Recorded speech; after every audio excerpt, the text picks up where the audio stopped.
शेतकरी मित्रांनो नमस्कार। मी डॉक्टर प्रवीण मनवे, खार जमीन संशोधन केंद्र पनवेल येथे सहाय्यक पैदासकार या पदावर कार्यरत आहे। आज आपण खार जमिनीच्या व्यवस्थापनाबाबत थोडीशी माहिती घेणार आहोत। आपल्याला सर्वांना माहिती आहे की खार जमिनीचे व्यवस्थापन करताना दोन महत्त्वाचे घटक आहेत। एक तर आहे भौतिक पद्धतीने आणि दुसरा आहे जैविक पद्धतीने। भौतिक पद्धतीमध्ये बऱ्याचशा प्रक्षेत्राचं नियोजन, प्रक्षेत्राचं व्यवस्थापन, भरतीच्या पाण्याचं व्यवस्थापन, त्याच्यानंतर क्षार वाहून जाण्याचं व्यवस्थापन या गोष्टींचा अंतर्भाव होतो। परंतु जैविक घटकांचा आपण ज्यावेळी विचार करतो त्यावेळी आपल्याला क्षारता सहन करणारे सजीव घटक यांचा आपण अभ्यास करतो। आपण या व्हिडिओमध्ये किंवा या आपल्या क्लिपमध्ये आपण भात पिकाविषयी ज्या क्षार सहनशील जाती आहेत त्यांची थोडक्यात माहिती घ्या। खार जमीन संशोधन केंद्र पनवेल या केंद्राने आजपर्यंत क्षार सहनशील भात जातींची निर्मिती केलेली आहे। याच्यामध्ये सर्वात महत्त्वाच्या प्रामुख्याने ज्या चार जाती आहेत त्या आहेत पनवेल 1, पनवेल 2, पनवेल 3 आणि ट्रॉम्बे कोकण खरा। या चार जातींविषयी आपण थोडक्यात माहिती घेऊया। पनवेल 1 ही जी जात आहे तिचा तांदूळ जो आहे तो आखूड बुटक्या प्रकाराचा आहे, निमगर्भी जात आहे, म्हणजे ती 125 ते 130 दिवसाच्या कालावधीमध्ये बियाणे ते पक्वता ही अवस्था त्याची पूर्ण करते। आणि या जातीचं वैशिष्ट्य म्हणजे हिची क्षार सहनशीलता 6 ते 6.5 डेसिसायमन पर मीटर आहे।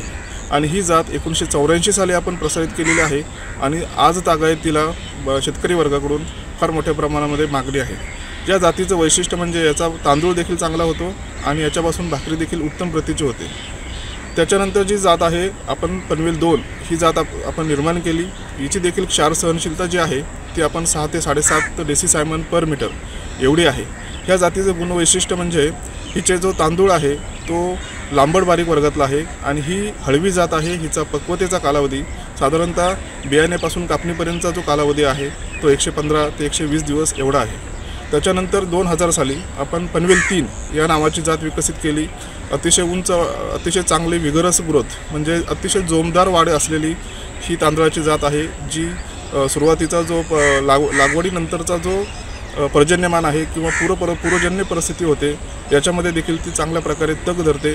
आणि हिचा जो तांदूळाचा प्रकार आहे तो लांबट जाड आहे आणि पक्वतेचा कालावधी हा निमगर्भ आहे, म्हणजेच 125 ते 130 दिवसांमध्ये पेरणीपासून कापणीपर्यंतचा कालावधी ही या जातीला आवश्यक आहे। आणि 2023 साली हल्लीच आपण एक नवीन भाताची जात विकसित केलेली आहे, तिचं नाव आहे ट्रॉम्बे कोकण खरा। या जातीमध्ये आपण BRC संस्था मुंबई आणि डॉक्टर बाळासाहेब सावंत कोकण कृषी विद्यापीठ दापोली यांच्या संयुक्त विद्यमाने ही जात विकसित करण्यात आली। हिचा मात्र क्षार सहनशीलतेचं प्रमाण हे अतिशय चांगलं आहे, अतिशय चांगली जोमदार वाढ आहे। सुरुवातीच्या जी रोपावस्था आहे याच्यामध्ये देखील हिची वाढ जोमदार आहे आणि पनवेल 3 प्रमाणेच पूर्वजन्य परिस्थितीमध्ये देखील लागवडीनंतरच्या ज्यावेळी पूर्वजन्य परिस्थिती येते त्याच्यामध्ये देखील ती चांगल्या प्रकारे तग धरू शकते आणि हिच्यापासून देखील चांगलं उत्पन्न मिळतं। ह्या जातीचं वैशिष्ट्य म्हणजे हिचा तांदूळ जो आहे तो लांबड बारीक आहे, भातासाठी अतिशय उपयुक्त जात आहे आणि पक्वतेचा कालावधी साधारणतः 125 ते 130 दिवस म्हणजे निमगर्भ या वर्गातील हा वाण आहे।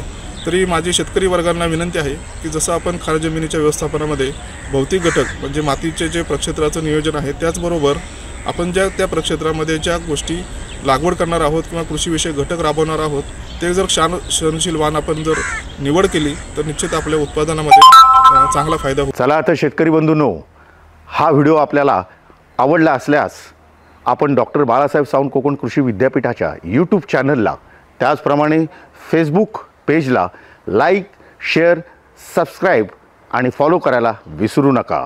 धन्यवाद।